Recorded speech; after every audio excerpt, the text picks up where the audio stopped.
last class. Whew. I want to thank everybody. I don't want it to end. I don't know about you guys. It's been a great class. This is the only class that, oops, I'm sorry. This is the only class where I've actually had students call me and apologize for missing a class.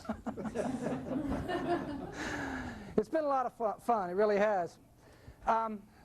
Before I get into my lecture about a battle in the Ruhr Pocket and victory in Europe late in the war, and our distinguished guest, Mr. Jim Marshall here, I want to thank some people for this class. It has been fun for me, and as I said before, I think I'm getting away with something because it's been so much fun. I'd like to thank our guest speakers, starting with Charlie Whitfield. Charlie's down in Arizona hunting pigs. And I don't know. He's javelina. He apologized. He was actually considering canceling this hunting trip that he had planned for 2 years to attend the classes. And I said, no, don't do that. We'll always remember Charlie as the person who almost killed Patton. I'd also like to thank Mr. Paul Wolf. Thank you, Paul. You know, after Paul gave his lecture, which I just saw on videotape, and we'll talk a little bit about the videotapes, and I am a lot better looking than you on that videotape.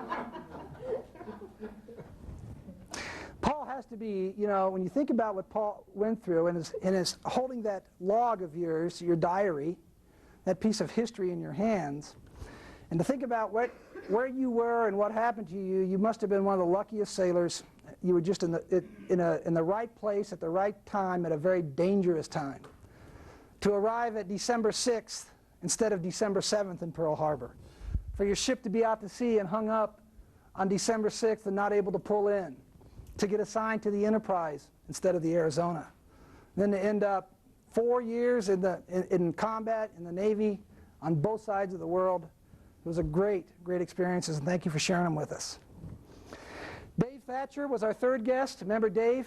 Dave, that very quiet, humble person. It's tough to get Dave out of his house. I've talked to him. He's a very humble person. And that night, we saw a little bit of unique history in this room. And so now, I know when I watch these documentaries and read about this type of thing, and I see something about the Doolittle Raid, I'll know that I shook the hand of a guy that was there, as with all our guests. I'd also want to thank Stan for giving us a great lecture and all his knowledge about that Doolittle Raid. Art Doherty, 3,000, 2,500, 2,000. We were all with Art when he was doing that. I mean, we were all in that cockpit. Pull up, pull up. I think Art typified the courage and the bravado of young Navy flying aviators in World War II that flew off those dangerous carriers. It just had just as much chance to kill themselves taking off and landing on 300 feet of wood as they did out in combat. And all I can think of is when I look at those pictures, all that memorabilia that Art brought in and that young looking lean stud, I can just try to picture being on Liberty with this guy when he was 22 years old. Thanks, Art. It was really exciting. You bet.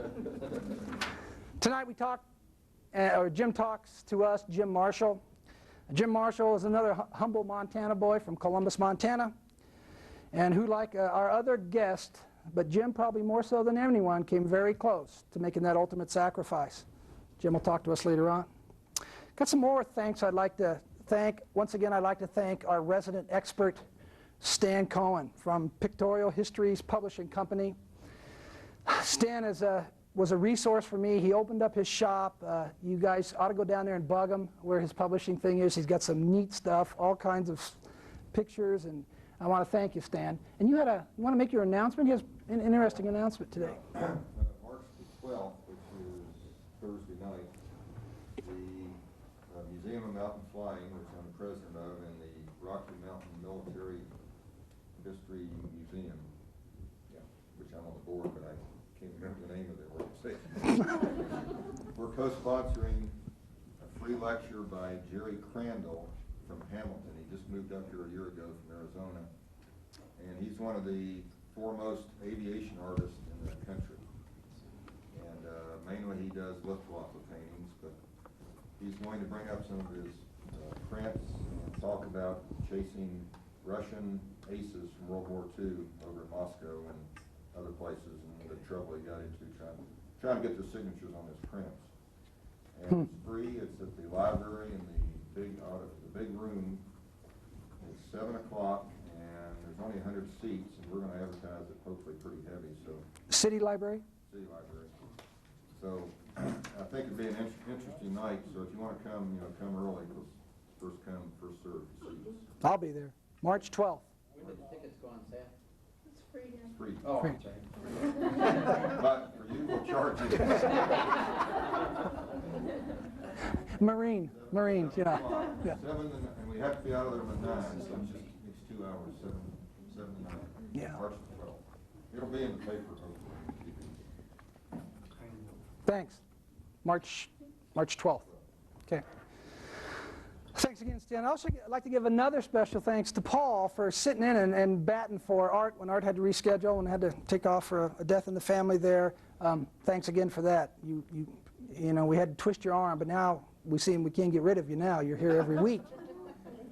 Interesting, yes. I'd also like to thank the lady behind the camera, Jean Curtis. Jean Curtis, who is doing this volunteer on her own from MCAT. Yes, yes.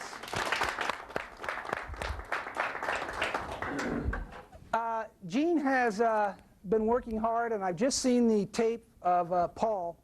It's great, and we've got Charlie Whitfield on tape, and the tapes are available. They're going to be in 2 tapes, and all we're charging is the cost of the tape, and it's a high-quality tape. It's $3.50 a tape, so both tapes would be $7 for all 5 speakers. If you want to pick that up, there's a sign-up sheet back here. As soon as Jean gets them all together, we'll call you guys, and I'll collect the money and all that, and you're going to stay after now. Once again, if you want to get that, I've looked at them. It's fascinating. I've seen Paul. You've seen Charlie, and you've seen Art? Just Charlie. Paul? And Dave Thatcher. Stan and Dave, yeah. They're all good. Yeah, they're all good. So that's kind of interesting. We're also going to donate a set of tapes to the library that you can check out. And Gene, you're working on some TV airtime too for us, aren't you? Oh, yeah, it'll be on MCAT. Yeah. We'll see if we can get a good article in the paper like they did about the Vietnam. Yeah. So, and that's all Gene's doing. Thanks a lot. I'd also like to thank some special people in the class. I'd like to thank Mr. Mike Alexander and his crazy family. That's us. Pick me. Mike has been involved and really enthusiastic since day one. Mike made the beautiful map here for Jim to use on his lecture tonight. And I've been trying to kind of talk Mike into maybe doing some future classes together. So, and he did bring his 2 daughters, one of which works for me in the Navy Reserve. And I guess you raised some pretty good kids. Both of them, you bet. Yes? Well, Mom's not here, I'd say yes. I'd also like to thank Ken Spaulding. Yeah, Kenny. 22 years ago, I married his daughter. And I'd like to thank Ken for bringing the music and helping out with the class every night. And then, of course, all of you guys. Oh, one more, the cake.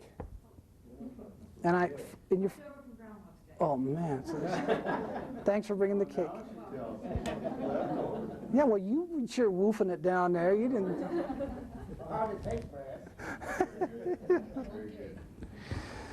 And, of course, all of you that have been in the class. I hope it's been as much fun for you as it has been for me. I've certainly enjoyed it. I got a short lecture tonight, just a real short one. I want to get Jim up here so we can listen to him. I've got plenty of questions. A little bit different. I was kind of, reaching for the bottom of the barrel. I had to bring up another Army guy, That's right. Ground pounder, I tried to make 5. You couldn't do without it. Yeah. My old father-in-law heckling the last class. Yeah, we had 5 classes, and we had 3 of them with Navy, and I noticed that some of you on the evaluation sheets strategically put that in, that I was favoring the Navy, which, who cares, huh? It was a warm spring in Eastern Europe in 1945. The world had been at war for over 4 years, and total military and civilian casualties were approaching 57 million deaths in both Europe and the Pacific theaters. I've got a handout back there which already our resident expert has disputed the numbers. If you want to pick that up. But a thought was running through this devastated world: victory. April of '45 was a unique month in the drive to Berlin. The U.S. and its allies were streaming towards Berlin, taking heavy casualties, yet the generals and the politicians saw that the war was finite. Germany had been beaten in the spring of 1945. But there was one small problem. No one told Germany. Once again, the Allied armies started to slow as the horrible duty of fighting an enemy that is protecting their homeland started to materialize. Even though German soldiers were surrendering by the thousands every day, those that chose to fight were the most fanatical and tenacious that the Allies had experienced up to that point. German soldiers were fighting for honor, homeland, and their fellow soldiers. The now desperate army of Germany consisted of elite SS groups whose philosophy had always been no quarter asked, no quarter given. The army protecting the inner cities of Germany was a hodgepodge of young boys, some as young as 7 years old, and old men, some as old as 70. I'm sorry. I'm sorry. Step back. Some as young as 70. Excluding the SS, the ill-trained home guard of the German people were the cast-offs of a once proud military juggernaut. Only the healthiest, both in mind and ethnic background, were recruited to build the armies of Germany early in the war. Come on in. This is my wife. This is Miss Reed.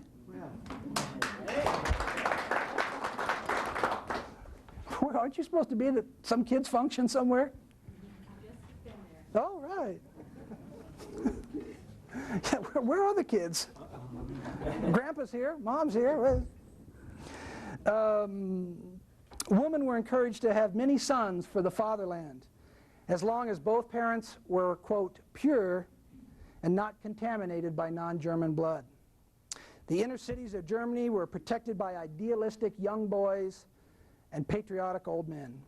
Germany's young fighting men had been decimated by a long war of attrition. As the military casualties approached 3 million, Germany's last defense was to offer up for slaughter only the substantial body of men left, young boys and old men.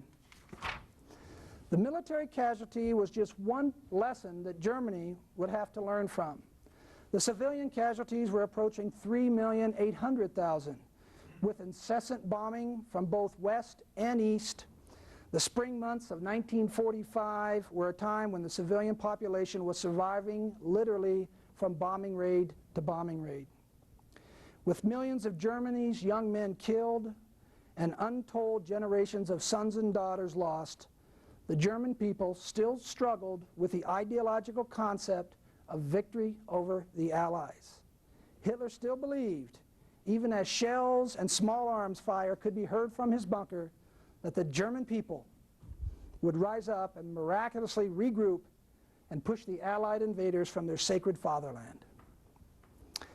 But the Allies knew how to win wars. It was not the miracles that won wars. It was concepts that were based on reality and hard lessons learned over the last 4 years. Lessons like patriotism and military bravado were no match for a well-executed artillery barrage of 88s. Allied planners knew that men were products of emotion and duty. They also knew to win wars, you must master the art of supply logistics, balancing air power with ground power, establishing secure battle lines, and simple map reading and interpretation. The United States Army in the spring of 1945 was well-tuned, hard-charging army built and maintained from these hard lessons learned. The lines of communication between front lines was better than at any other time in the war. It still had a lot of problems, but at least it existed. Supplies were now being airdropped within hours of advancing troops, and the tactics of approaching a city or enemy position and battling it out until the enemy either gave up or was overwhelmed was changing. The standard strategy had become one of, quote, bypassing pockets of resistance. This army was on the move, and also establishing rules of when and under what circumstances to use artillery and air cover. The frontline foot soldier, early in the war, simply made contact and hoped that they outgunned or outsupplied their enemy. This strategy of engage and destroy, then move up, was changing as the U.S. military found itself more efficient with bombing raids and artillery bombardments, followed by quick armor, and then followed up by close infantry support. It wasn't that the foot soldier, like Jimmy here, was less courageous or less trained to fulfill the mission of contact, secure, move up. It was just that as the war developed and lessons learned were evaluated, the overall military strategy was changed to reflect what was the most effective in securing ground. That effectiveness was redirected towards armor, artillery, and air support. But there was still one duty that no air raid, no tank, and no artillery piece could accomplish. We could bomb them, we could shell them, but somebody had to go look in every door and every window of every town taken. And that somebody was the frontline dog-faced GI. With all the lessons learned from the start of the war, and with Germany on its knees, Jim Marshall found himself a long way from Columbus, Montana, and the family ranch. Jim was one of the thousands of foot soldiers that were streaming into Europe from England and arriving at Camp Lucky Strike in the north of France. Tons of equipment were clogging the beaches, and there were more vehicles than drivers. And the awesome power of the United States was being flexed. Convoy after convoy was arriving in England, and the German Navy had been rendered ineffective, and the Air Force was non-existent. As men and equipment smothered the army of the Allies, the Army foot soldier, the infantry, machine, and boots was still fighting using the same techniques that every army has tried to improve upon, that being, put on your boots and move up. Even with German prisoners, Jim might mention this, surrendering by the thousands every day in the spring of 1945, Jim Marshall and his division were fighting for their lives in vicious house-to-house, door-to-door, factory-to-factory combat. Jim Marshall knew that as the prisoners streamed towards their rear lines, that the only enemy left was the ones that would inevitably have to be killed. The fanatical few, as with every war, were waiting in small patrols and isolated companies to attack American soldiers. These die-hard Germans were hiding in burned-out factories that were as large as some small cities, or in high buildings and sniping at the advancing GIs. House-to-house fighting is the most fearsome combat of any ground GI. There are too many angles in the city streets to look from, too many high points where a sniper or other small arms can set up and view and select targets. And the GI often had no information or no familiarity, wasn't familiar with the city.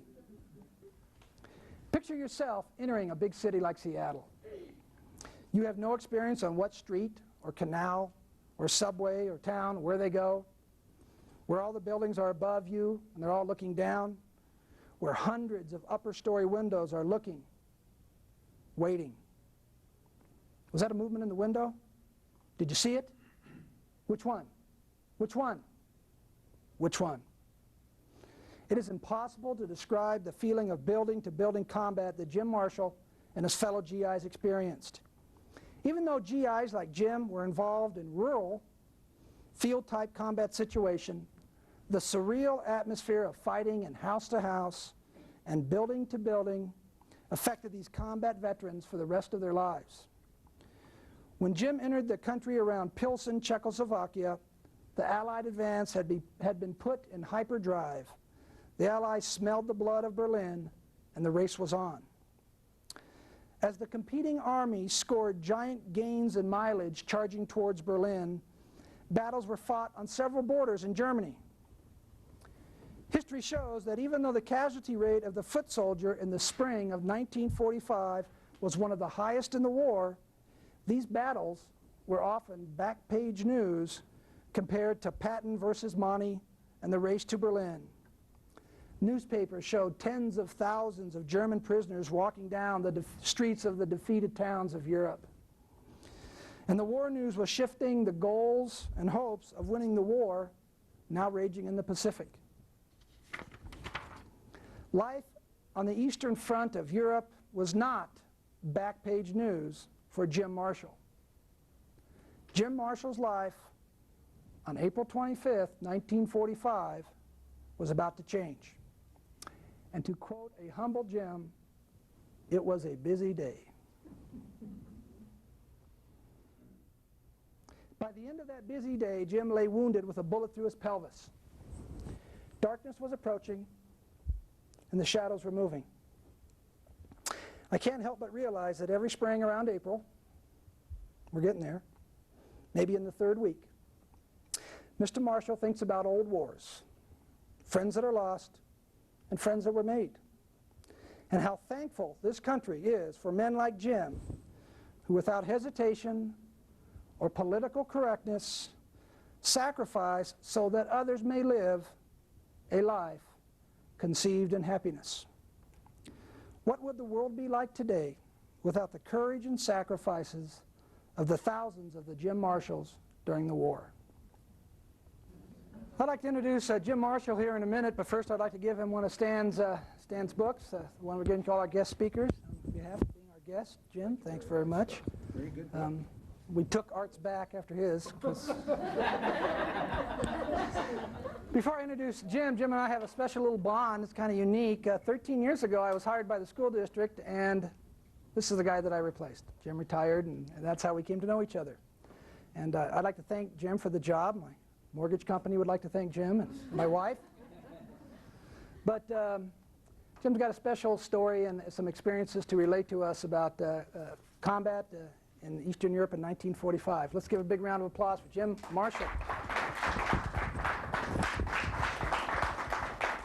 You might get a little funky here with this. You can carry the hook in your belt. Okay. Well, let's start at the beginning, I guess. Where do you start? Let's start in Columbus. Huh? Okay. 1941, Columbus, December 7th. I'm working in a gas station, 25 cents an hour, and really in high clover. And I think gas was about 25 cents a gallon, maybe at that time. It was pretty good times. I want to give you a little bit of stuff that you may not remember. In 41, the draft, of course, was in place, and it continued on. In 43, I was a senior in high school, and at that time, they had drafted so many guys out of everywhere, of course, but they hit Stillwater County really hard, and they didn't have enough people to run the farms. So they dismissed school, and we all went out on the farm for about a month. And another fellow and I delivered lambs for Lars Steen. Remember the Steen kids? And that's an experience. Spring, cold, and you get the lambs, bring them in as quick as you can, and then for lunch we had mutton.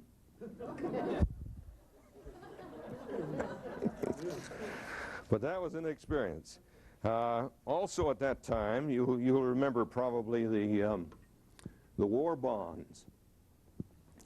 Part of our class activity in high school was to go out and make presentations.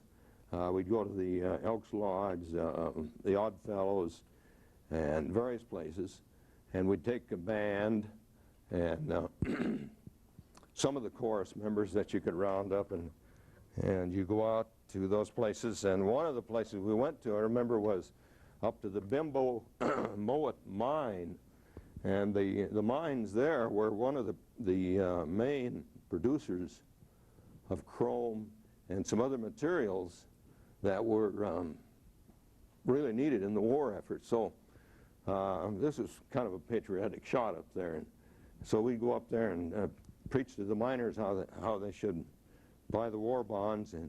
And out of my literature class, I got roped into doing a poem, and it was pretty bad. It was called, I think, The Kid in the Upper Four. And it was about a guy who went into service, and he was sleeping in the upper floor bunk. And he was a champion of the cause, you know, and God, how they got me to do that, I don't know.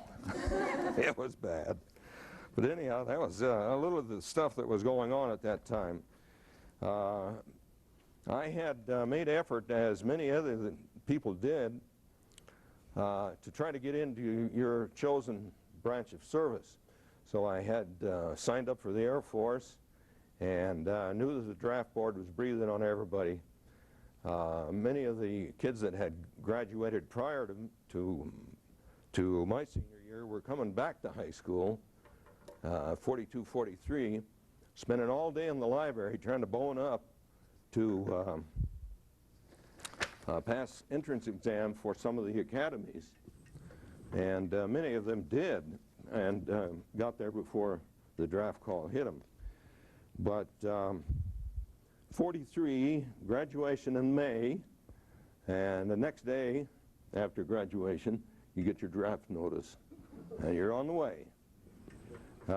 We gathered in Butte, and from there to Salt Lake, Fort Douglas, got your clothes, shipped your clothes home from there, got your shots, and were assigned to a infantry basic training. Infantry basic for myself and a lot of other kids that were in Columbus wound up at Camp Roberts, California. And that's probably very much like any other basic school, except Camp Roberts got the champion of all mountains at Coastal Range. And the 25-mile hikes up and over those mountains were that which separated the young from those that couldn't make it. We had a lot of guys in our outfit that were 30, and on a 25-mile hike, they'd have to drop out. They could do everything else but that hike. Probably do more pull-ups, more push-ups. I think the point of this is that, as we all know, there isn't anything like a 18 to 20-year-old for stamina. They're just like a rubber band. Let's see, Camp Roberts, I remember after a hard day in the field, we could gather around behind the barracks, and each one of us maybe devour a gallon of ice cream and be ready to go the next morning. The barracks were 50 men on each floor. We had, I think, 2 rooms. The training sergeant had one, and in our case, the master sergeant had the other one. Master sergeant was from World War I, and he was king of the whole valley. Payroll was his, among other things. He did anything he wanted to do, including laying newspapers from his door right to the shower. And he would walk on those newspapers. Nobody else would get on them. And after being in combat for a bit, I kept thinking about him. And when you got trench foot and lots of foot problems, you started to get an idea where that guy was coming from. We had the usual goof-offs, basic training. Some went AWOL, some went psycho. They were tested in our shower room on a 200-pound boulder, put a gas mask on them and full fatigues, and they'd roll that boulder around the shower room for a good part of the day, and they were either ready to go the next day as part of you, or they would go AWOL, or go psycho. So there was some real testing going on at that time to weed them out. Better to do it there than at the helm of a ship, I guess. Completed basic, and everybody goes over to the headquarters, and their list on the wall says, hey, these 17 guys are going such and such a camp or such and such a division. Most of the guys from Camp Roberts went Pacific Theater, assigned to various places. I was lucky enough to find on the shed or on the headquarters building that I had finally, the Air Force had finally come through. So I got to go to Denver, University of Denver, for about 4 months in pre-flight training. And it was great duty.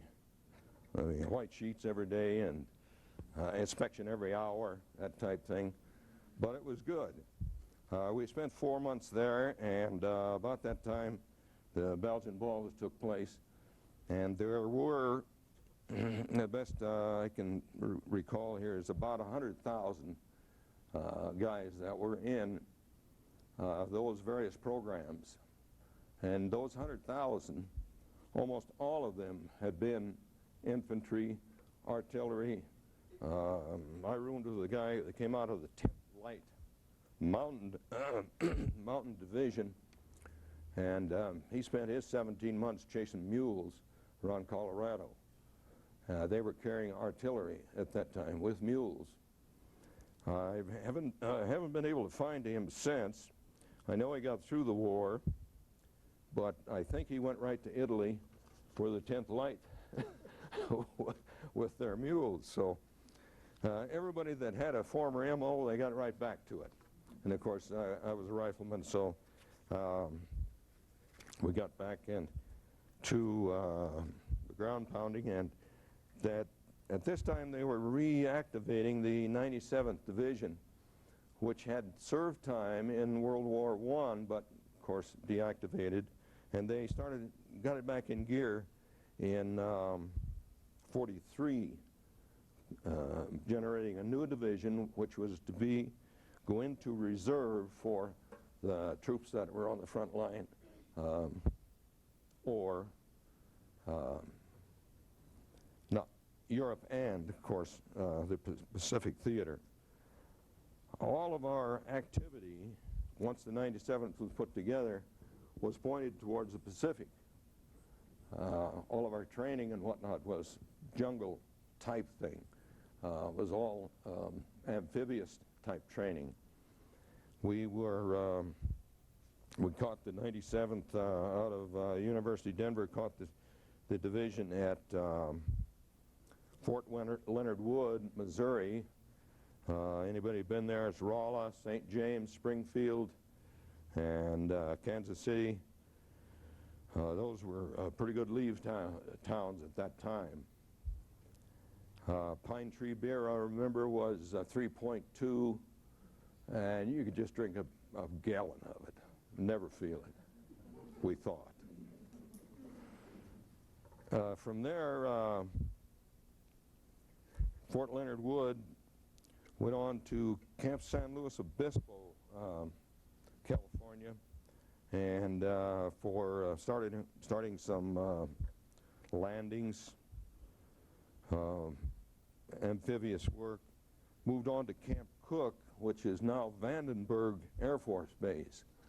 At that time, I was lucky enough to get appointed to be one of the members of a instruction team for swimming and other amphibious work. So we had about 20 of us that were using the rubber rafts, pounding the surf, going out and coming back in, learning what that was all about, and we just had a ball.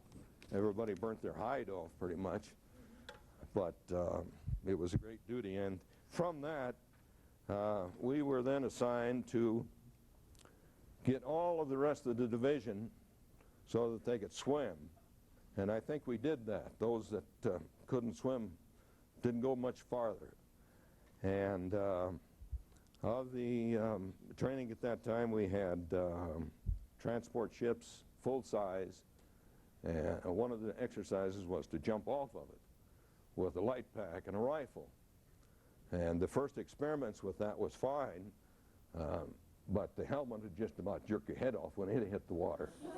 So you hung onto your rifle, got rid of the helmet, and you could make it.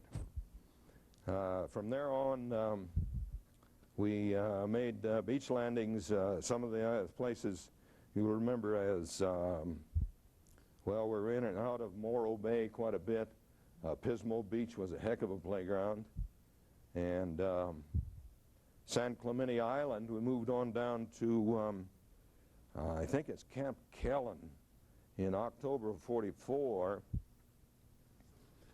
And that's, I believe, Scott, right next door to Pendleton. Anybody knows that territory. We did the exercises, full-scale war games on San Clemente with artillery, live rounds, and we lost 3 guys out of our company, short rounds, the artillery. So we got a little real experience in that one. Now we're still thinking Pacific, but I think it was January 31, 31 January 45, train pulls in and the whole division loads up. And we're on that train for a week. Going down through Texas, they couldn't have taken a further route. I think they were trying to get the camp ready for us, so they just kept us on the train as long as they could. And probably the wildest thing in the world is trying to have mess, food in your mess kit, walking on a train, a troop train. And you just didn't feel like eating much, and it was a good thing because it was slopped all over everywhere. We finally wound up Camp Kilmer, New Jersey, arriving February 6th. And more shots. We get another issue of clothing, and then on to Pier 42, New York, USS America or USS United States. I have never gotten it straight in my mind. I don't know how I could find out, but it was one of the two. These were luxury liners converted as troop ships, and lots of troops on board. I heard at one time that we had 18,000 on board. It's hard for me to believe, but there were many, many thousand troops on there. My squad is, at that time I had Staff Sergeant Stripes, so squad leader, and we chose the suite on F deck. That's the very bottom of the boat. And it's hot. The bunks, of all things, were 4 high. So you climbed just like the poem said. And we sat in port there, New York, I think 3 days loading. And statistics, the supply and whatnot, have to be another chapter that is just beyond anybody's imagination. A poker game started the minute we got on board, and it just continued right on into France. We never quit playing poker. And when you weren't playing poker, you were lined up trying to get up to the galley to get chow, and then you could turn right back. That took more than half the day for 2 meals, just being in line on that. I was checking with Wolf here. I might ask, how often did they zigzag in convoy? Could you tell, was it every 15 minutes or? Was it? Never the same. Never the same. I suppose they change it always too. Yeah, right. That made a long trip out of it also. Well, anyhow, through that, we got into Le Havre 2 to March, and now we're on the map. We had thought that at this time of the war there would be a harbor there and some docks, and there were. I think they were all busy, but they didn't let us use them. We came down the rope ladder and got onto a landing craft and went ashore that way. The seasick guys had a hell of a time getting down the net, but they had to go, and they made it. Trucks showed up shortly near the shore there, and we boarded the trucks for Camp Lucky Strike. That's what I need, Scott. They took us pretty close to camp, and one thing I remember about the trip was that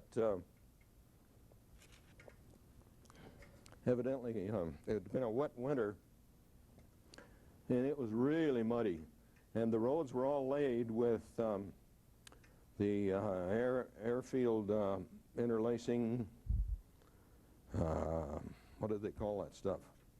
Metal mats linked together. What do you call them? Yeah. And mile after mile, and as the trucks would drive, you'd see the road roll up in front of that, and they just keep climbing the hill all the way. You never thought you were going anyplace. But that country was tore up pretty good, and lots of holes yet in evidence from artillery and whatnot. We moved into Camp Lucky Strike. There was Camp Lucky Strike, Old Gold, Chesterfield, name some more cigarettes. There probably was a dozen camps by that name. The tent, as I recall, was about 30, 40 guys, folding canvas cots, a little stove right in the middle on one side, and I kind of got attached to that real quick. Within an hour after getting there, why the company commander came to me and says, "You're the fire marshal for the company, and the fire marshal's job is to see that there's a pail of water and some long sticks and a swab, because these tents were on fire just about every night." The sparks would go up that chimney and just land there, and there wasn't anything to put it out, but it was a job. So with that, I got my first experience with a Frenchman. We went out to the woods, and there weren't any swabs at all that you could find. And I think they cut them up, the group that was in there ahead of us, and put them in the fire, in the stove maybe. But anyhow, we went out to the woods and cut some long sticks, probably 15, 20 footers, just whips, we call them around here. And we probably had 24, 30 of these. And on the way back, we noticed a little commotion, and there was a guy coming out towards us, and he says to me, "Marshal, the colonel wants to see you." So I didn't know what that was all about. Maybe another appointment, huh? So went in to see Colonel Pierce, who was the battalion commander, and he had 3 Frenchmen sitting around his desk there. Called me in and proceeded to lace me out pretty good about going into the woods and cutting timber, French timber. No cut timber in France. And they were not happy. I think probably what happened to the Frenchmen was that the Germans walked in and took over and never caused a cavity or knocked a tree down. But when we invaded the Allies, we tore the country up pretty good. And I don't think the Frenchmen were ever happy after that. And I don't know that there are any happy Frenchmen.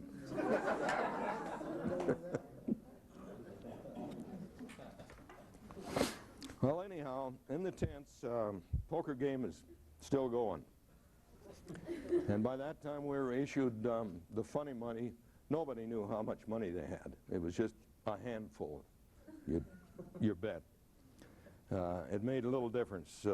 We didn't have any place to spend it, other than we made, while there, in about that week's time, we made 2 trips into a nearby little village, bought wine and bread, and it was It was great. I think the word got out that we were in pretty bad shape shortly after that, and somebody decided we all needed a shower. So one day we all lined up, little march, went out over the hillside there, just like any little creek bottom hill, and through a minefield. It was all flagged off. And lo and behold, here's two big, massive tents out there. And the idea is that you get over there on the hillside and all get all grouped together and now take all your clothes off. And you're stripping pretty regular, everybody. And once you're stripped down, then you start through the shower unit. And you get 1 minute of wet down and 1 minute of soap and about 2 minutes to rinse it off. And they come out the other end, and in March it's still cool, so you're kind of glad to get your clothes back on. Now, as I was getting dressed, while there was a fellow standing there looking at me, he's the captain, and I thought maybe I was going to get another appointment, you know. So he looked at me for quite a while, and then after I got dressed, I went over to talk to him, thank him for the nice, long, warm shower, and turned out that this guy is Ted Keating. Ted graduated probably 3-4 years ahead of me from Columbus. And he served his whole war chasing that shower unit around. He had 200 blacks running that. So there's better places to be. But we all came out of there smelling a lot better, and Ted took me in, and we had some of his nice wine, and he pointed me in the direction of the camp. I got back through the minefield all right.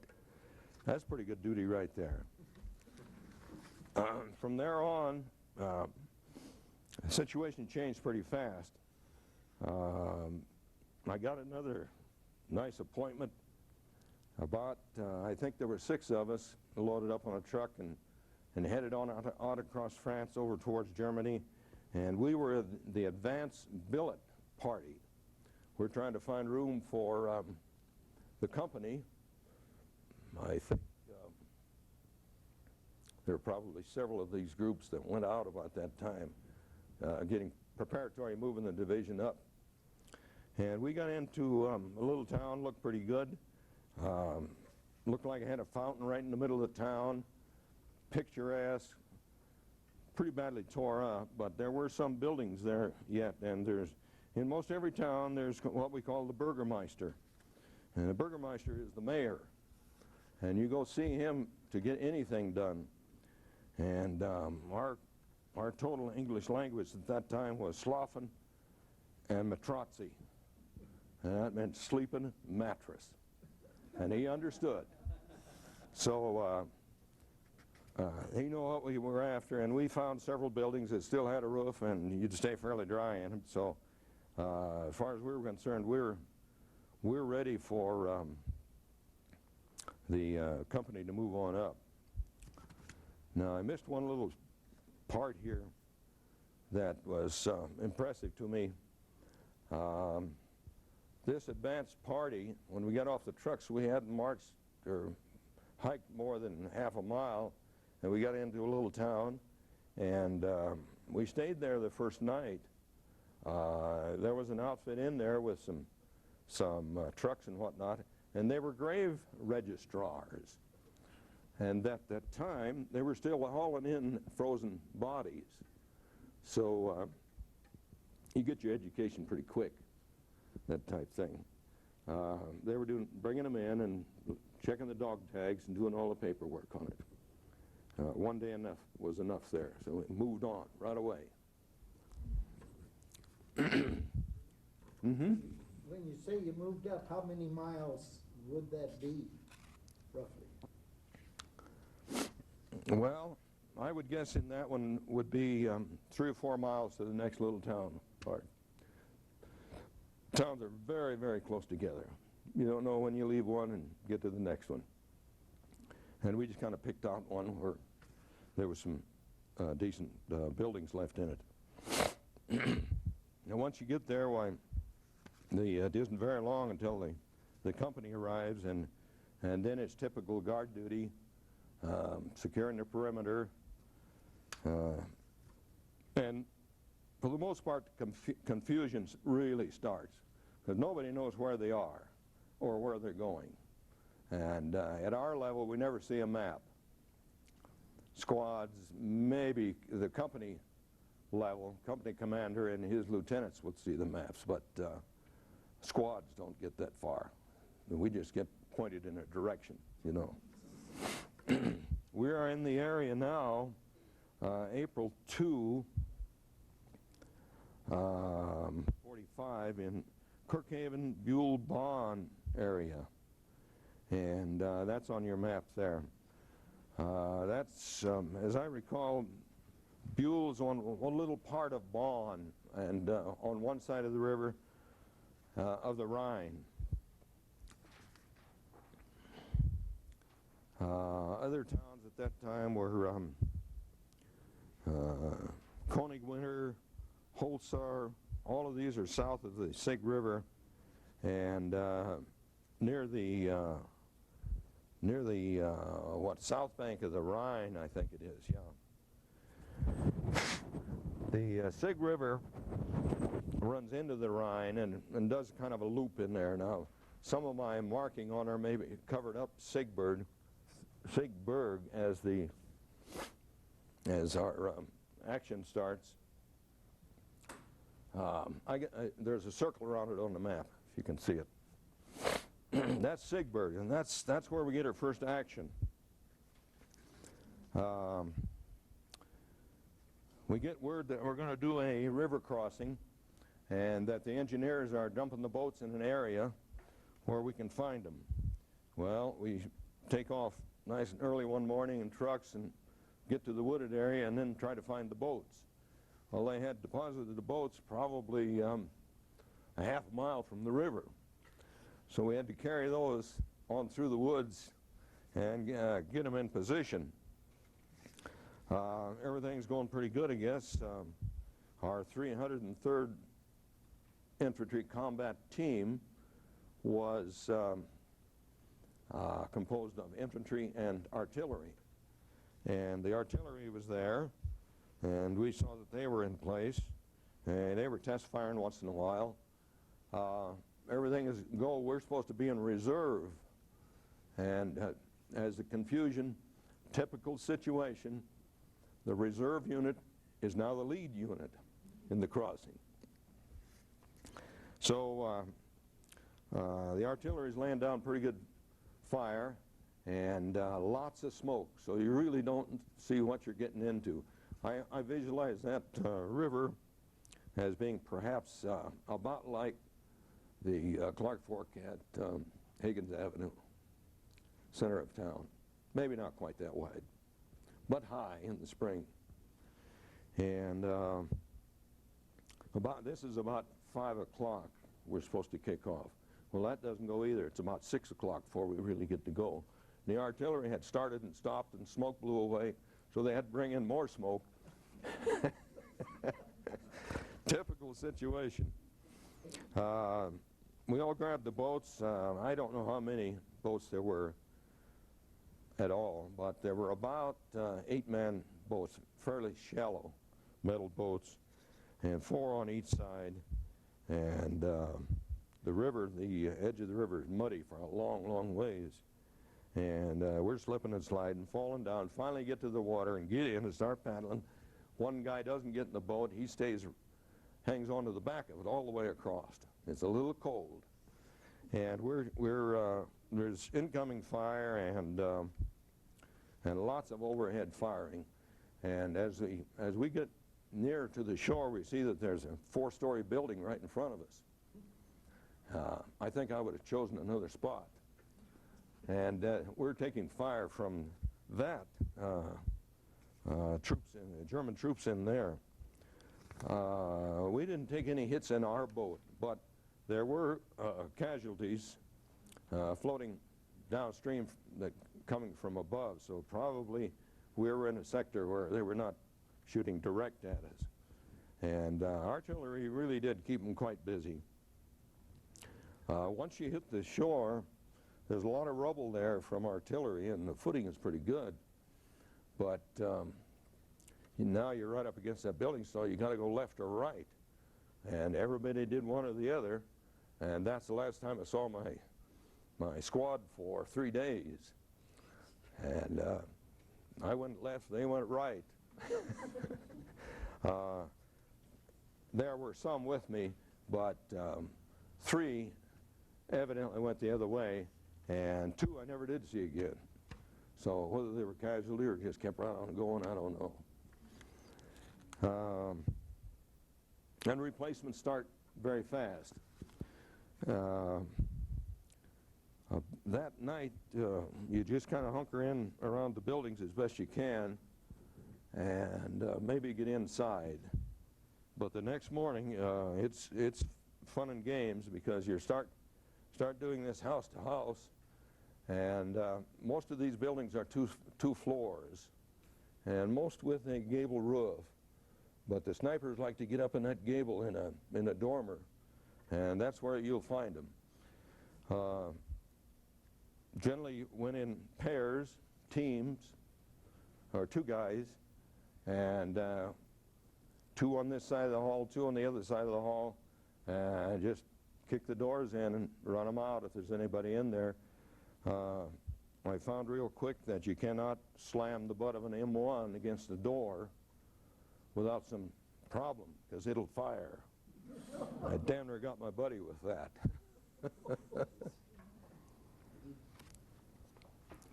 But as you do this house to house, you're looking across the street also, because there's fire coming in from that direction. So it's exciting. And most of the times you find troops, the opposition is in the basement or an attic of some kind. And that's a situation of firing a lot of rounds before you make that entry, and maybe throwing a grenade in there, and it'll pretty well neutralize whatever's there. Sad to say, we did run into civilians that were hiding out also, and we've heard since that, well, in that area, we learned real quickly that many of those were sympathizers to German efforts, and you could not trust them at all. So we sent them to the rear just like other prisoners. Siegburg was a quick campaign. We spent about a day and a half in there, and we were on through it. Typical of what Scott says, we didn't eliminate anybody, everybody. We passed by lots of pockets, and eventually those people either surrendered or got into a firefight also. But then right after Siegburg, we get into a minefield. Lost a couple of buddies there. That's a holdup and a delay thing more than anything else, waiting for the engineers will come up with mine detectors and clear a path, and then you get on through. From Siegburg, we're back on the road again, and now we're marching, and I don't know where we're going, but we're on the Autobahn, and the Autobahn is marvelous. We didn't have anything like that in the United States, any place that I know of, until after the war we started building superhighways. But it was a piece of work. But the German artillery knew every foot of it, and the minute we stepped out there, daylight, the 88s are active, and so you get into the borrow pit as quick as you can, and hope that our artillery will start to neutralize some of those places. We lost casualties there on that first outing before we could get to the timber. And speaking of timber, Germany is all either fine cultivated forest where almost the trees are numbered, or it's cultivated fields, and they're very proud of those fields, and the rest of it is stuff you can't walk in at all.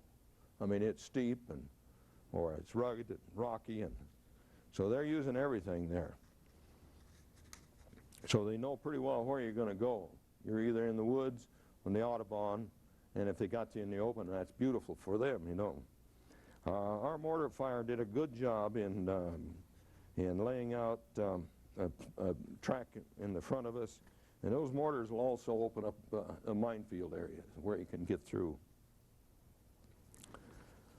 Did you have close air Excuse me? support? Hmm? Did you have close air support as you moved up? We didn't get any of that, Art. I saw, and it was very impressive, bombers pulling gliders Yeah. about that time. And I thought, boy, that's got to be a kick. And it was. See the landing. Yeah, the landing, we finally later on ran into areas where those gliders had made a landing, and they just come apart when they hit the ground. So I'm kind of glad I was in the infantry at that time. Yeah. The fact that you came from no experience in combat to get into a point where you're doing a river crossing into a fortified urban situation, and then having to go room to room, building to building. I mean, that's such a quantum leap in experience, and have to face that kind of combat. Could you reiterate a little bit of the kind of the emotional, psychological impact that had on you, especially that building to building into Yeah. combat? Well, I think about that, and I think about the training. We had some very, very rigorous training prior to this, and some of that got you in the same frame of mind. How in the hell do they expect us to go another 18 hours today? And we had 18 yesterday. Well, pretty soon you get about half mad, and you don't give a damn what takes place next. It's kind of, you take care of yourself. Like Chuck was saying, once you get so cold and so wet and so dirty and so grimy that nothing really bothers you, and you're ready to kill. Siegburg got my first real close call there.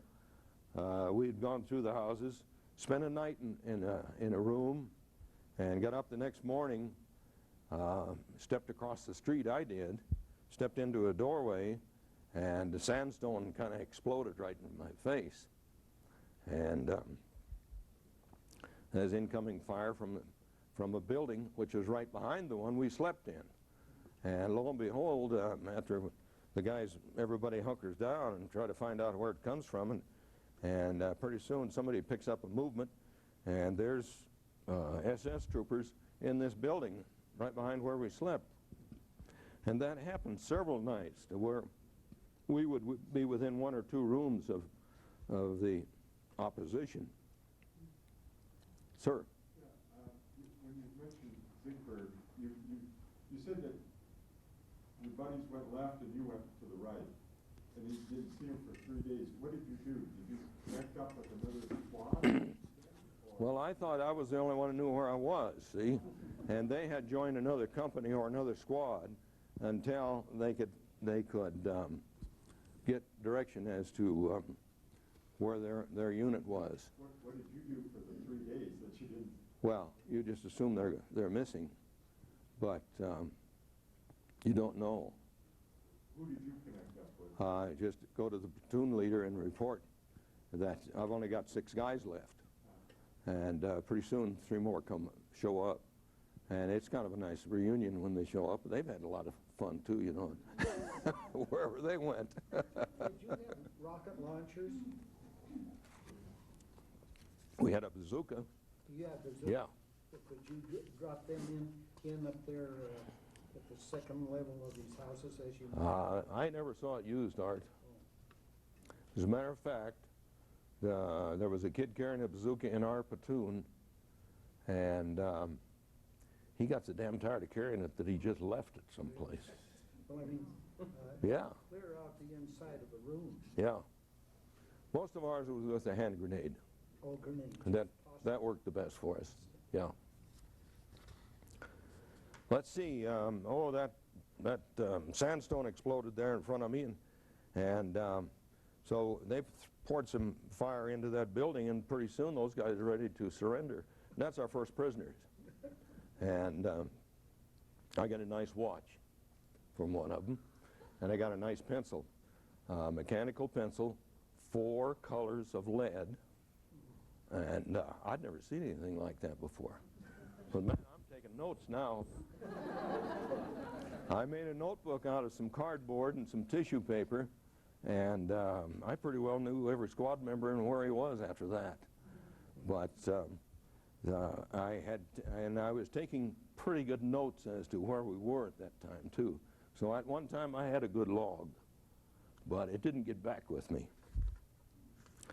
Now, let's see, we got through Sigburg, and how are we doing for time, Scott? 8 o'clock? We're heading for Dusseldorf now, which is, I don't know how far, but we get into trucks on that one. And generally our direction is, as best I can put it back together, was Sigburg to Levenkus, I'll call it. And most of that was sniper fire type thing. Some in trucks, some hiking, some into the woods, lots of delays. Then into Hilden. Both of these are just outside of Dusseldorf.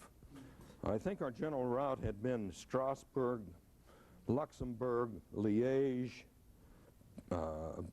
Belgium, Bonn, Buhl, Saarbrücken, Sigburg to the Sig River, and then Dusseldorf. And you can read, and like Scott said, there's very little written about the 97th Division. My best information came from a artillery gentleman who I got a hold of, and he had a good history of the 303rd Artillery and their track, and it was very similar to ours. Of course, he was part of our combat team, but like the squad, that doesn't mean you're together. They'd go left, we'd go right, and confusion prevailed. Dusseldorf was a city of about, I think, 500,000 people at that time, and I believe the word was out that we wanted to kind of spare this city with the artillery activity. I think the generals, our allies, had visions of being maybe headquartered in there, so they didn't want it all tore up too badly. So without the artillery, there was more house-to-house stuff. And again here, we were in a sector, took a lot of prisoners. One of the first incidents was a German civilian came to our squad and said he knew of some Germans that were hiding that probably would surrender. And he said it was 3/4 kilometers. Well, we didn't have kilometers in Columbus at that time, I'll tell you that. So with a lot of going back and forth, we deduced that maybe that was about a half a mile. And whether to follow him, to go with him or not, we didn't know, but what the hey, we did. And sure enough, we got into an area there. He pointed out the building, and we took cover and threw some rifle fire in there and rolled some grenades over towards the building. And about 10 minutes, here came a white flag out of there. They were ready to surrender, but they had to see some force first. Now, these were not SS guys. These were the drafted civilians. And some of those were the young pups. And when you took prisoners, you took the helmet off, searched them, got their watch right away, if it was any good, and they would always show you their wallet with their children pictures. So it's quite humane in that regard. I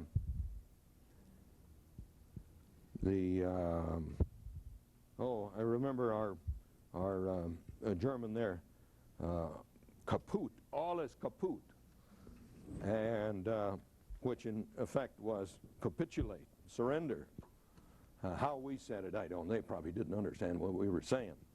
But the other thing we would do is, once we got them rounded up and in some sort of order, we would then tell them to rennen, to run. Well, we could get them dog trotting a little bit, some of them, back towards the rear. And many times, when we first got there, we were sending one or two of the squad members to guard them back to the rear. Well, hell, you send the squad members back there and he's gone for 2 days. So it came down to where you just started them down the road without any escort.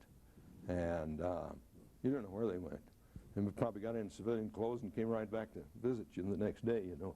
Art? Did you ever get a high-ranking officer that tried to pretend like he was a high-ranking officer? You know, like a colonel and above, that he wanted you to take him to your colonel and all that sort of? Yeah, we had that, an instance very close to that. It was in Dusseldorf. Another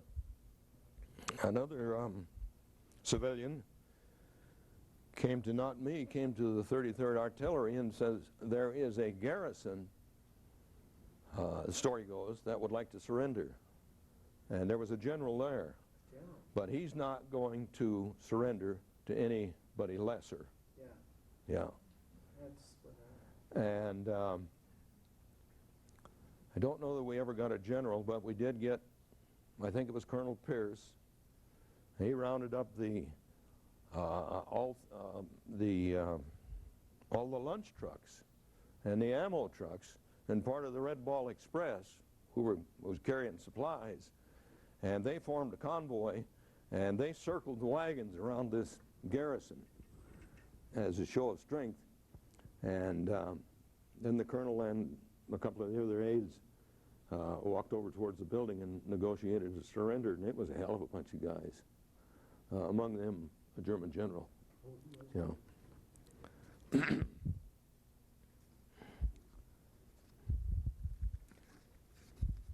Oh yes, we did get into a wine cellar, Dusseldorf. Everybody had to. Dusseldorf is, in many ways, a very modern city. I think it was a lot of the elitists lived there. After a day's activity, we finally wound up in a very, very nice home. One story, modern, flat roof, and I had visions that it maybe belonged to an architect because it was really well done. All sliding pocket doors, and I'd never had experience with those before. I don't think it was a pocket door in Columbus at that time either. But anyhow, among the other goodies, there was a wine cellar in it. And we got into the wine cellar. And of course, through the nights, you got your guard duty to do. So before dark, while we set the guard duty and arrange at a rotation, and then it gets dark and trying to stay warm while we slide the doors. And the wine had an effect, and pretty soon somebody had to get out, and they can't find the damn door. And the guards are on the outside, waiting for relief, and they can't find the door to come back in. So there was some fun there. Also, Dusseldorf. You talk about attitude. One guy just lost it there. There were tanks in the city, of course, and not too far from where we were, a kid got into a tank, got on the machine gun, and just went 360 with that machine gun. Everything was in sight was shot. And everybody just laid low until he ran out of ammunition. And they just kind of carried him away. But he wasn't hurt, he was just psyched out. So it happened. Did you ever stay in a house where there were German civilian people? Yes, we did, Art. You did? Yeah. We did later on, and this was in Czechoslovakia. Now, before getting to Czechoslovakia, I'll tell you, we, and that's just about right on page here, As we took prisoners, we were also liberating forced labor. Forced labor was Russian, Polish, and Czech. And they'd been working for the Germans, probably as prison wages, you know, type thing. So as we would go by the farms, the farmer would come and say that he needed protection, and protection from the Russians and the Poles and the Czechs, because they had been using them as forced labor. And as the army was leaving, now those forced labor people could do just about as they pleased. So it got hairy for the locals. Yeah. And there was also the factor of free movement people at that time who were Allied sympathizers. And so we had some assistance from them also. So there's about 4 or 5 different camps as you go through this campaign. None of whom you can trust, you know. The big concern of the Ruhr pocket, this industrial area, was that the Germans would break out of there and destroy the bridges below Dusseldorf. And the Allied had, of course, built bridges for supply and captured some intact. And the real concern was that the Germans might break out of this pocket, destroy those bridges. I think the count on that area that I think is fairly accurate is that there were about 400,000 German troops in that pocket, and that's an area roughly 50 by 80 miles, something like that. Did you have bombers dropping bombs on that area during that time? No, I didn't see any aerial drops at that time, Art. I think that pretty well had been saturated, and as I say, Dusseldorf, somebody said we're going to save that city. Yeah. I think the Allies had about, I think it was 18 divisions in that pocket. So there's another 300,000 Allied troops in there. And I'll tell you, the tanks and trucks were going every direction. So you thought you knew where you were, but you never knew where you were going, and you didn't know where you'd be the next day because it was fast.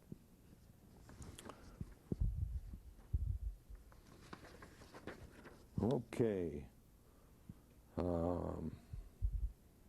Dry socks, full canteen, and Spam were probably the best thing in life at that time. Dry socks, number 1. Yeah.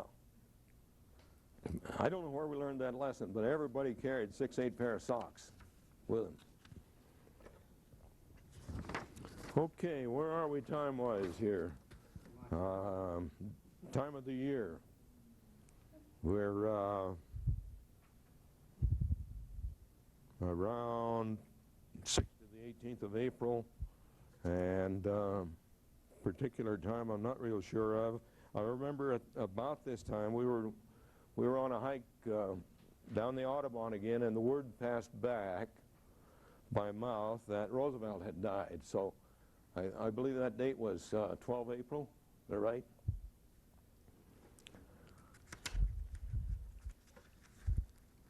Okay. And then, as you can see on the map, we made a long dash from there. And I think this happened about the time that Patton decided he was going to conquer the world. We were with the 9th Army up until this date, and I think we were handed over to the 3rd Army at that time to go cover Patton's flanks, because he was running through troops as fast as he could go, or as fast as they could haul gasoline to him. And as a matter of fact, our team was held up, our 303 artillery and their vehicles. They slowed us down because they ran out of gas. And the game was then, they would get gas from any truck going by them or coming back. And they'd stop them with a rifle. They didn't care who it was. They needed some gas. So that was fun and games for a while. We moved into Czechoslovakia, just across the border, and the word was that the Russians were very close, and we were told to look for red rockets.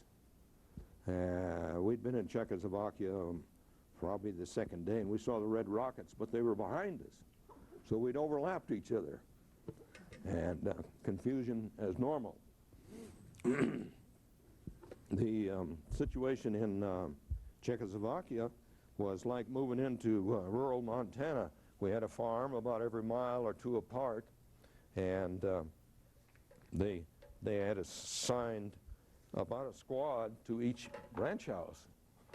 We moved in, and whoever's living there moved down. And always the cows are on the main floor, and sleeping quarters are upstairs. So I assume, I'm really vague on this. I don't remember furnishings, if there were any, or where those people spent the day. They didn't have any cows, so there was hay down there. And lo and behold, here is the first place that we have a two-holer. We're a deluxe. Now coming over here, I missed a spot. On the march going into that area, we were under artillery for one little shot there. Yeah, we ducked into a farmhouse, Art, and these people were rather congenial. There were probably 6, 8 of us got into this farmhouse while the artillery was going on, and they fried some eggs for us. That's all they had, I think, but they did fry eggs. Good German people, I assume. But as we get into Czechoslovakia, we found that Germany had invaded Czechoslovakia, of course, and occupied there, and they ran the locals out. So they just took over those farms. And as we approached, then those people on the farms were not too happy because we're kicking them out. And the Czechoslovakian people are coming back. So we got some more anxiety going on there. This place that I had my squad in, there was a Czech lady there who was forced labor. And she did shine my boots. And took care of the squad, kind of pointed out things. But we never did know what happened to her or could trust the people that lived there. And I, to this day, think that they pointed our location out to the SS. And that's what part of the reason I think we walked into a real ambush. About the third day there, we had the platoon gathered up, and we were going on patrol, pretty much open ground, going up toward the wooded area. Decent day. There had been typical spring, some rain and sleet and that type thing, but everybody's in pretty good shape. We walk up to get to the edge of this woods, and one of the scouts come back, and he says he spotted German troops. And so what to do is like the river crossing. Well, let's just walk right up to them, you know. They knew where we were a long time before we ever found out where they were, and they were in good position. Heavy timber, good brush, higher ground, all of the things you would like to have. And this platoon, we had our 4 squads there. We were probably about 70%, and by this time you don't know your replacements, but maybe other than by a first name and perhaps what state they came from.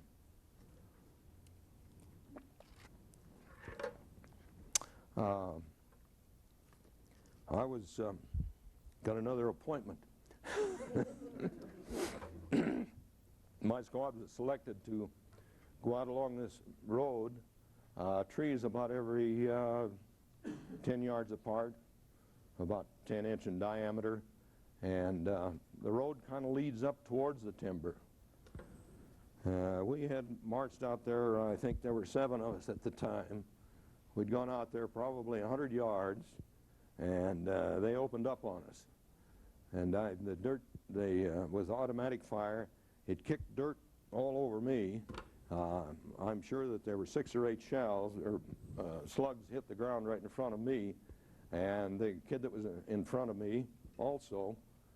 We hit the ground, got behind that tree, and felt real comfortable there. I think the rest of the squad was hit some form at that time, but that's what patrol is all about. We were there pinned down, real pinned down, for probably 20 minutes, maybe a half hour. Couldn't wiggle at all. You'd fire into the woods, had no effect. And every time you fire, you'd get return fire right where you were. And the poor trees were getting beat up. So we thought, well, I guess it was my thought, that perhaps there was better protection on the backside of the road. There was a little borrow pit there and a gully that kind of ran away from the area back towards the platoon. I thought I'd try that.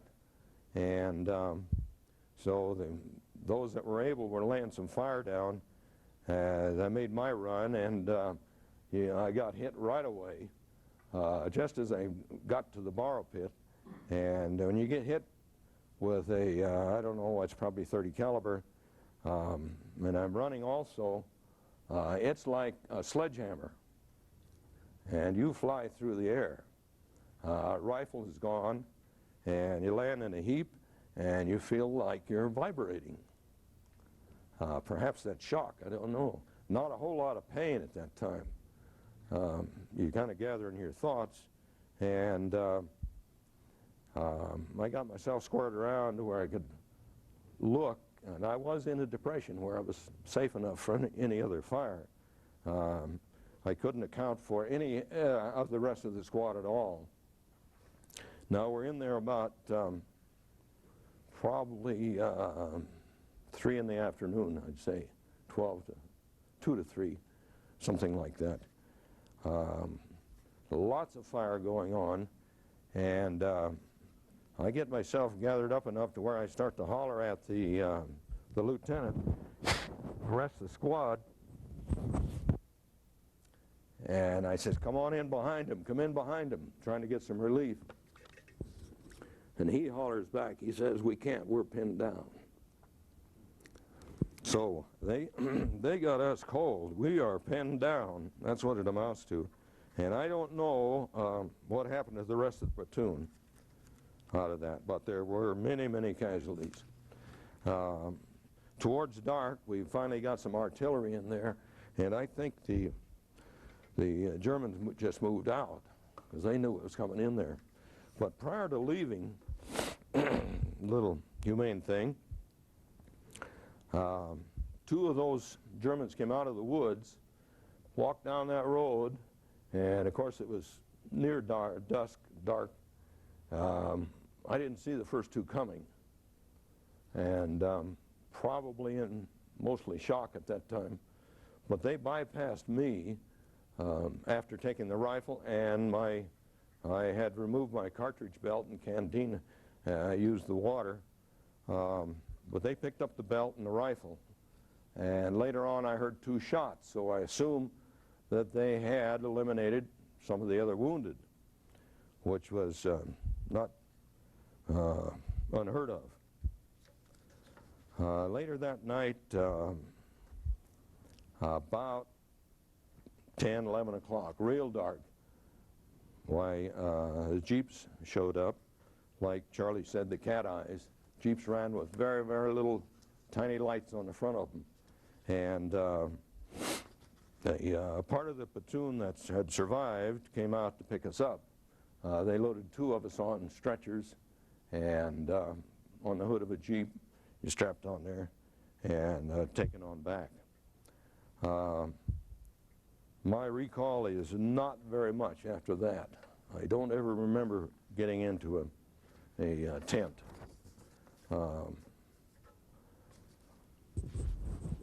And I don't know how many days later it was, I woke up in England in a hospital. And from there you're in a body cast and pin traction, trying to put the leg back underneath you. Great nurses, great doctors. I woke up the one day there, and a guy is shaving me, and he's the damnedest looking guy you ever saw. His name is Clint White from Texas, and he'd taken some kind of a shell in the face, and his teeth are gone. He's scarred up pretty bad, and he's giving me a shave. Scare you to death, this guy. So from there, hospital activity, they brought in, I remember a couple of stand-up comedians, English, came in and told some stories in their Cockney clipped tongue, and I didn't understand a word they were saying. And I still don't understand some of that English. So with that way,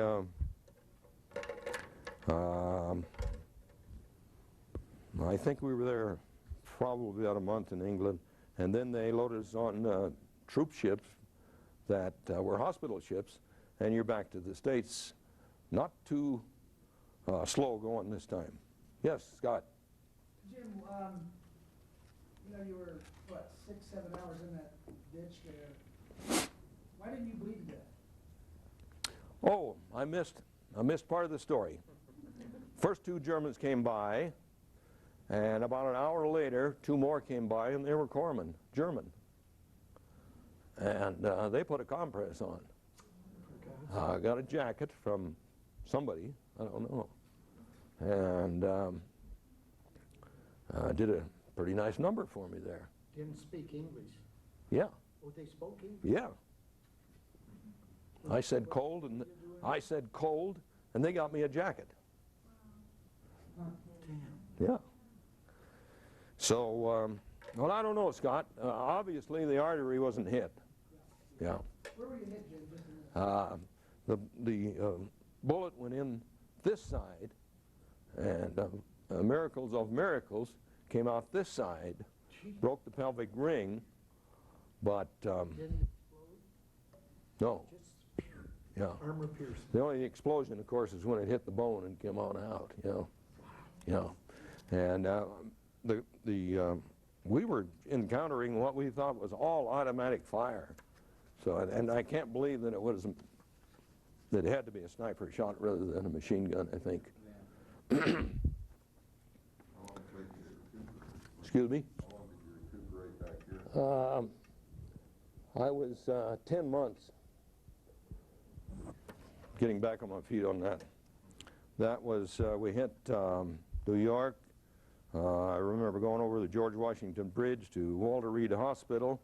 We were there for a while, back into a cast for shipment, and they shipped us by train to Baxter General, Spokane. Wow. And we were there for a while, quite a while, Baxter General, several months. That's where you get your first walking brace put on and get out of the wheelchair and that type thing. I've got some interesting stories about that ward. I've got a few minutes here. These were all leg, the ward was all leg problems, knees or thighs or foot or something. And we, to fight the boredom, we would elect the king for a day. Do you remember Queen for a day on it? Okay, that's what this was. And the king could just do no wrong. And he would levy fines if you didn't like your language, and collect the fines, and he'd give those to the ward boy, and the ward boy would bring us in a little booze once in a while into the ward. Most of the guys had on their menu a shot of whiskey before their evening meal for appetite and that type of thing. Very common. And many of these guys were, well, two were from Spokane. Red Lemon, I remember him. The guy next to me was Van Sickle from Durango, Colorado. And Red Lemon had a knee injury of gigantic proportions, and he had, as I recall, 12 operations cutting away scar tissue. They were doing everything to keep from amputating on that thing, and he did get up. He was an awful short leg when he got out there, but he did make it all right.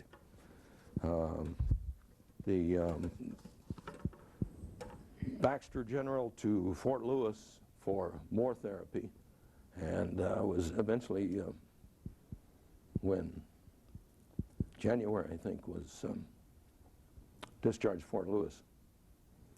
And then came back to Montana State. Went to school, hit there in 46, I should say, with, I don't know, the population of that school probably went from 5,000 to 10,000 one year, something like that. And met my wife, married in Bozeman. She's got a broken leg. Did she broke her ankle last week or something? She did. Broke both bones. Her right leg. Tell you how it happened, ladies.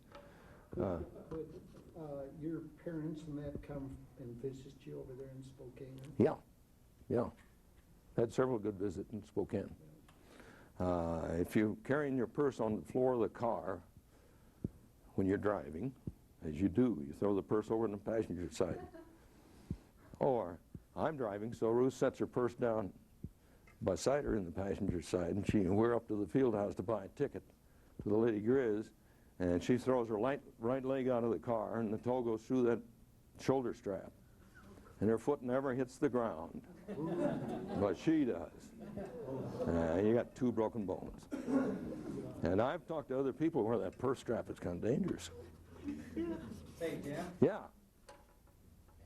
Getting back to this deal back in Dusseldorf and Siegburg, when you were split up from your short time there, one of the things that seemed to impress me about War II was the fact that they really tried to keep guys together in their particular units. Yeah. Sometimes you had to tie up with other units just because you got split up. Yeah. But the emphasis on unit integrity was so great at that time. If you went to war together, you went home together usually, and that sort of thing. Yeah. But that was such a, the opposite was true, like for Vietnam, where they had the DROS date type of thing. But in your experience in that, how much of an effort was there? Did they try and tell you that if you got separated, you'd naturally try to get back to your squad? Oh, yes. They'd send you back and everything else? Yeah. There was a real emphasis on that. You bet. Yeah, it was utmost urgency. You get back to your unit as quick as you can. Yeah. Most of these guys that you've gone through training with and everything else, I mean, you guys... Yeah, you relied on them and needed them. Yeah. And among those is your assistant squad leader who's missing. You got to have him. He helps you with the numbers and keeps track of half of them at least, you know. But war is a confusion, terrible, disorganized affair, I think, in the best circumstances. Jim? Yeah. Mm-hmm. These Germans, did the people themselves, not the SS or that, did they have a feeling that the war was lost by the time you got a hold of them, or did they believe that? I don't think I ever had anybody indicate that, Art. They were, you had to watch them all the time. Yeah, I felt that way. And other than some of those late drafty civilian type people, and I didn't tell you, I guess, about one of the prisoners. I started to the rear and give him the running to run, and he wouldn't run, and so I kind of nudged him a little bit with the rifle butt, and he pulled up his pant leg, and he's got a wooden leg. Oh, God. Yeah, so they drafted hard towards the end of that program. Jim, when you were saying Mm-hmm. the patrol that just right before you got wounded there were mostly replacements by then? Had Yeah, filtered in? yeah, we probably had 4. Did you And, keep track of any of those guys? Or? no, I've tried, but only lately since I got the computer. And you can get their names. I can recall quite a few of the names. And recently I did get a hold of the guy that I roomed with at the University of Denver, James A. Marshall, and I was James J. And we'd get written up for gigs, you know, for inspection, uniform, whatever. And when I'd get too many, why, he'd start taking them. And this guy comes from Carthage, Texas. Carthage, Texas is about 100 miles from Nacogdoches, southwestern Texas state. And we play him in our conference, you know. Well, it wasn't a conference game. But I never knew where that was before, but I know now. And Jim got through the war not too far from me. Stayed north of where we were, and never got a scratch. Came back, became city manager, and retired, Carthage, Texas. But, yeah. These fellows that were filling in, the new replacements and stuff like that. Of course, you had the civilian population you had to look out for. You had the German troops to have to look out for. Just the battle situation itself, minefields, whatever it is, incoming rounds, whatever. And then you put a replacement in there who may or may not have had combat experience up until that point. What impact did that individual have on your unit and then your ability to fight as a unit? Well, I would say it slowed you down quite a bit because you kind of looking out for them, trying to keep them in sight. And sometimes a replacement would fire a rifle, and sometimes he wouldn't fire. Some of them you had to just kick in the butt and say, fire some rounds. Most of combat, you're not looking at a target, at a guy. You're firing into an area, into a sector. Just laying down some fire. And very seldom you get to shoot at somebody. The only one time I ever did shoot anybody directly was a sniper, and wounded him, and he came down the tower. I missed that one.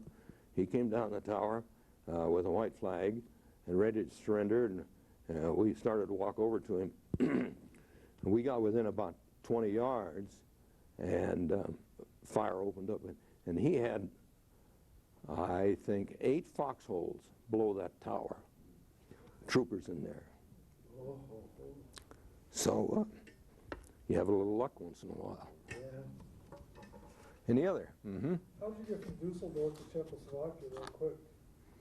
That was trucks. And I don't know how far it is across there, but most of the movement, walking, hiking, and trucks is all at night. The Germans moved at night and we moved at night. I remember one time in that area when Germans had English-speaking with Allied uniforms on, walked right through our bivouac area.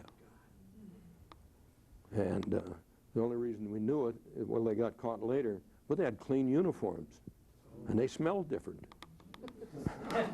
we were pretty bad. Any other questions?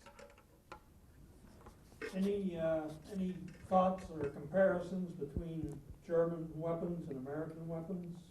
Good, bad? Well, as Chuck said, the artillery guy, the first meeting, nothing equal to that 88, and they used it like a rifle or any aircraft. More like small arms. Small arms. Submachine. Oh, I think our machine guns were as good, and our M1 was better. It really took dirt and grime, and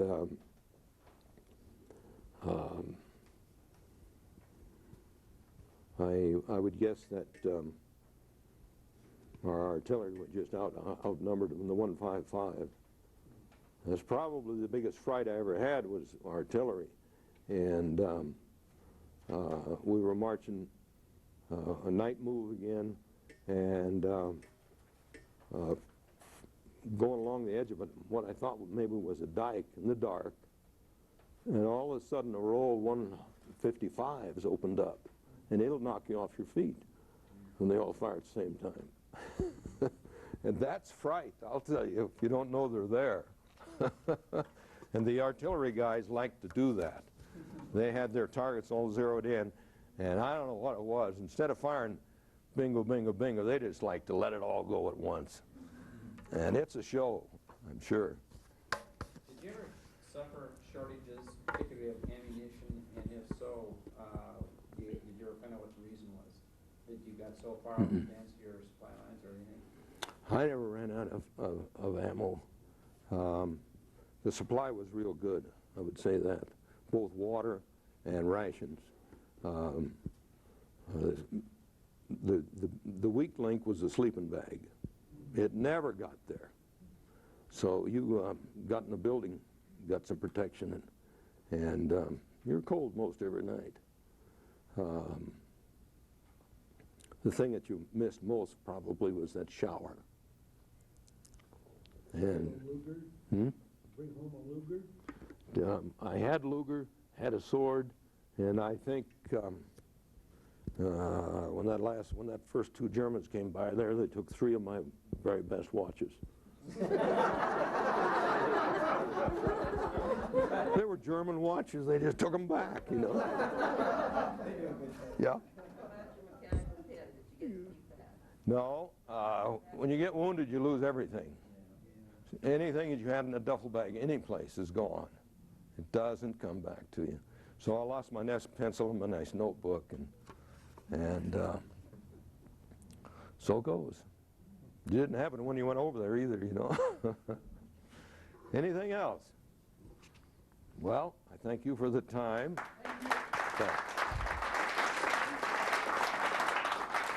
Thanks.